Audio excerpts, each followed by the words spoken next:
Mogaiso madume ga fele. Gompieno re duile thankga re tsere dikgang le baitseanape ba farologaneng tebang le technology e ya gompieno e bidiwang laser le tiriso ya yone mo mererong ya tsa kalafi. Go laletsa go galagana le rona ka tlhamalalo mo nomorong ya 0839134687 kgotsa mafaratlhatlha a SMS mo Bonitas 33723.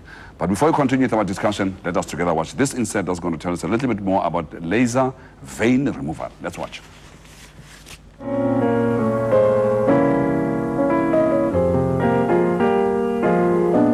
Good morning. My name is Chantal. I'm one of the therapists at Skin and Body Renewal in Brooklyn. This is my client, Tunette. We're going to be performing laser vein removal on the leg area for her.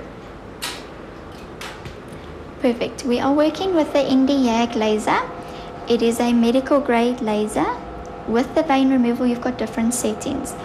You work with the 3-spot sides on the face, between a 5 and a 7 on the legs. You may use a 10, but that is for very big veins, which we often prefer to do sclerotherapy on. We're just going to clean the area we're going to be working on. This is just alcohol to wipe the area down, make sure it's nice and clean. This is what we refer to as a vein light. We use it to determine if there are any feeder veins feeding the smaller veins we're going to treat. If you shoot that feeder vein, you often find the smaller ones drop, and then the treatment is more effective on them. Okay, we're just going to circle the area we're going to be working in. You're going to start over here so that you know which veins to cover. Because we're doing a laser treatment, we need to give the client as well as the therapist goggles to wear. This is to protect the eyewear during the laser treatment. This is just a little bit of sonar gel we put on the area. It will help cool it and just that the head can glide easier on the treatment area. So you just put a very light, thin layer. We are now shooting the feeder vein, so you may not see a big difference on this one yet. When we move on to the smaller ones, you will start seeing the difference. 1, 2, 3. Okay. Right. Move on to this one. 1, 2, 3. You can see it's already lightened a little bit on that vein. The way the laser works is it's a quick pulse on the blood vessel wall. This then helps the vessel wall almost like collapse and allow the blood to then be released. And I'm going to get some Bactroban. The Bactroban is going to be put on the areas we have treated today. It's going to help for the healing process and for the sensitivity. My fears have been confirmed. I did say this thing looks like a cutting torch, and I can see that people are wearing goggles, so clearly this is what it is. Why would Tonette take herself through this trauma of doing this? And why remove these veins? Is it because they look ugly? Yeah, look, women like to wear shorts. I mean, a lot of my patients have come to in and said to me they can't wear shorts anymore because they've got all these spider veins and reticular veins on their legs. And that's where the laser helps. The laser helps the very tiny veins, not the very thick varicose veins, because those are too thick. Those have to be attended by sclerotherapy, which is a completely different treatment.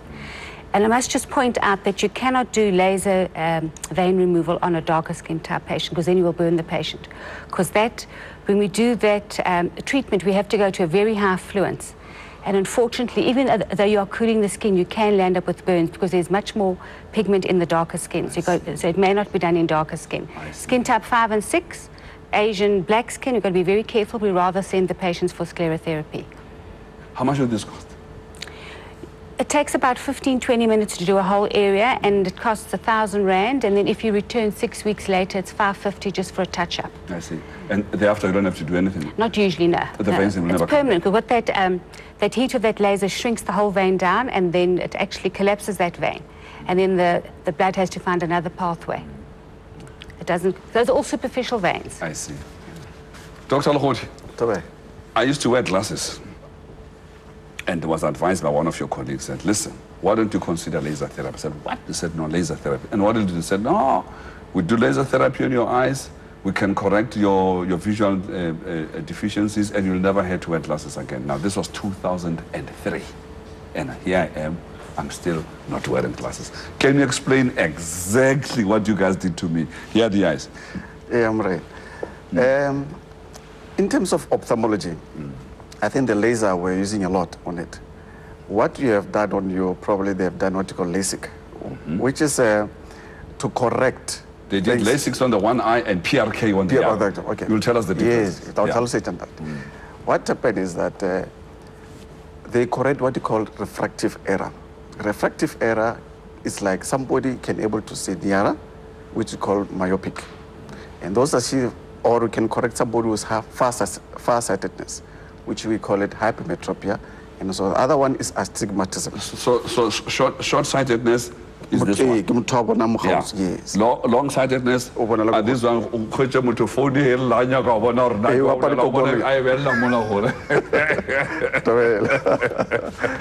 see, yeah. Yes.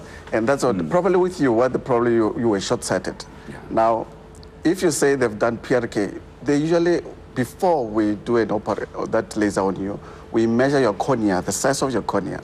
Now, what is the cornea? The cornea. The cornea is this part on the eye, which is clear. Okay. We call it a window of the eye. Okay. This is this one. Okay.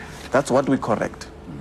Then we call it a laser, excimer laser. Excimer laser means is a laser with that photo ablate. Then what it does is that on the on the laser itself, we computerize it in such a way that to cut the cornea without causing any damages on the cornea, and also looking at the energy of it by reducing the size of the cornea so that you can able to see better. And then we can throw away the glasses. We can throw away the glasses. Yeah. Painless procedure? Painless procedure. Takes about 10 minutes to do it, which is good.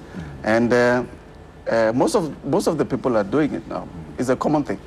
Does everybody who's long or short-sighted qualify to do a laser, or there are people that you can't do laser on? No, there are some people who are not qualified, especially when the cornea itself is thin. There are some people who've got what you call keratoconus. Keratoconus means that the cornea is shaped like a rugby ball instead of a soccer ball. That's why it's cone shaped, and now it's thinner. Then to apply a laser on that, it can cause more problems for the patient. Just hold it there. Koliswa, you are joining us from Randburg. Thank you for joining Bonitas House Call. Good morning to you. Good morning. How are you? Good yourself. Good, thank you. My question is for Dr. Marine. I was previously told to go and do laser by my dermatologist. I've got hair on my chin and on my neck area. And I was badly burned. And I'm left with nasty burns, and I just want to know, where do I go? Because I'm very self-conscious about the hair, and I would really like to remove it. So you're one of those people who are not impressed about laser therapy in dealing with cosmetic issues? No, my first experience was terrible. Okay. Oh, so she was burnt by the laser? Ask her, she's available. Were you burnt by the laser? I was burnt by the laser, yes. Okay, was it a proper laser? Because very often there are two kinds of modalities out there. There's laser hair removal, which uses a focused beam of light, a laser, and then there's a pulse light device, which has a very broadband delivery of many... Which one was this? So it's very important to know. They say it was from light torch, and it seemed like little elastic bands that were being put on my skin. Okay. Was it like a bright flash lamp that went off? Any other questions that you want to ask her so that we can... Any other question you want to ask her? No other questions. The skin type, she sounds like... Okay, Cody, sorry. You can now watch your television set, and let's see if Dr. Adam here can deal with the problem. First, whichever one it was, she did laser and she was burned. Do you think it was the wrong choice for her, or it was the wrong patient for a good Look, she sounds like the right patient. She sounds like a skin type 2 or 3, so she could have done laser. Perhaps I didn't cool her before. Perhaps she'd had a bit of sun exposure before. You've got to be very careful, because any kind of sun exposure, you know, like sun tanning or being out in the open, stimulates your melanocytes. So those melanocytes are very active, and if you do hair removal on skin that's been previously tanned, you can burn as well, because you've basically changed your skin type. So perhaps I didn't cool enough afterwards. Okay. I'm not quite sure whether it's done in a properly trained clinic. They did not do. Corisa is says, what can she do now? She wants to do something about this. Anything that can be done for her, and what advice? Okay, what kind of scars are they, Corisa? Are they... No, she's off now. But whatever. It depends, because very often once you've burnt the skin heals, and then sometimes you get post-inflammatory hyperpigmentation. Okay. Because of all the inflammation, the cells that come rushing in, and then to repair the damage, and then the melanin cells are also stimulated. and that's also aggravated by, by the sun. So you get a dark spot. Very often after you've had an acne pimple, you get, the pimple goes away, but you're left with a dark mark. Yeah. So that could be post-inflammatory hyperpigmentation, which you would need to do maybe peels and bleaching creams to get that. Without self-advertising, she can come to Body and Skin Renewal, or she can come to one of your clinics. Yes, absolutely. And something can be done about yes, we've got. She mustn't lose all hope. No, if it's a burn scar with actual, like a deficit in the skin, we can do a bit of laser genesis. There are many modalities that we can do to improve the burn scar, if it is a burn scar. Colin, it is unfortunate that happened to you, but thankfully something can be done to deal with this problem. And I will negotiate with Dr. Alamir for a little bit of a discount on your behalf. When you return, we'll continue our discussion on laser therapy and laser technology in healthcare. You stay with us.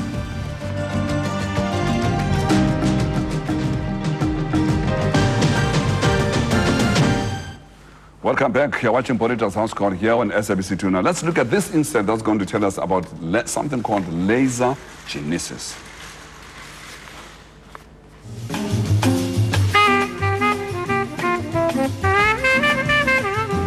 Now I'm going to show you the laser genesis procedure. We start off by washing the skin, just to get all the debris off. We're just cleaning off the cleansing gel off the skin. Just going to prepare the machine, and then we're going to start with the laser treatment itself. We're putting safety goggles on the client's eyes. As the lasers are quite closer to the skin and to the eye area, the cotton wool that we put underneath is just to protect the eyes from the steel of that, so it's not that uncomfortable or painful to the client.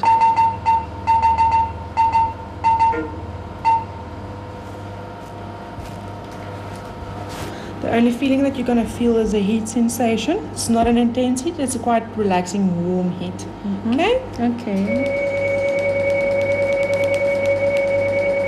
Sometimes you will smell a little bit of hair burning. It's just the vellus hair that is on the skin itself, okay? It's not that your skin is burning. Okay, we're at 10,000 shots now. As prescribed by the doctor, we're going to do 12,000 more. So I'm going to move on to your forehead, where I'm going to do another 1,000 shots, and then moving on to the chin. For men, we work only on this area because of the beard in this area, and it could be very intensely heated up. And for ladies, we do the whole face and neck. As you can see, laser genesis is a pain-free treatment that only produces heat in the skin, that reduces fine lines and wrinkles, pigmentation, acne scarring, and improves general rejuvenation of the skin. It looks very, very, very interesting. So this genesis, it removes the acne scars and those kind of things? It improves, because it builds collagen. What it does, that laser light, that beam that moves over the skin, it causes a mini wound in the superficial dermis. And then because of that mini wound, you get a whole inflammatory process where the cells come rushing in to repair this mini wound. Then you get proliferation of all the cells that make collagen. So they turn from lymphocytes to fibroblasts. Fibroblasts make the collagen. And then you get collagen production. That takes about 90 days. Then after 90 days, that collagen remodels. And then you get further skin tightening and further improvement of the skin. But that's not only just one treatment. You have to have a course of 4 to 6 to 8 treatments, depending on what problem you have. So all of these people who've got acne scarring, there's hope for them, whether it's dark skin or light skin. Absolutely. These kind of things can actually assist them. But you're never going to get your skin, even if you do the most ablative lasers like the carbon dioxide laser, you're never going to get your skin completely perfect again. But it will be much better than that. Yes, you can get at least a 50–60% improvement. Ms. Khan, you're joining us from, is it Miss or Mrs. Khan? You're joining us from Lenasia. Good morning. Good morning to everybody. I'd just like to know, if one has a pacemaker, can we do any laser treatments, like skin tightening or hair removal? If what happens? Skin tightening or hair removal, if you have a pacemaker. Pacemaker. Pacemaker. Okay, Doctor, you want to, is it a contraindication? Would it pose any dangers? Yes, apparently when I've looked at some of the literatures that you have to be very careful when you do lasers. That's why you need to be in the hands of a doctor, whereby when they do some laser, we have to watch the patient, also. Is he feeling dizziness, headache? Then also they have to look at the heart. They have to be, the other thing that they have to do in their surgery. We have to make sure that there's a blood pressure machine, there's some resuscitation things that we're supposed to be in there.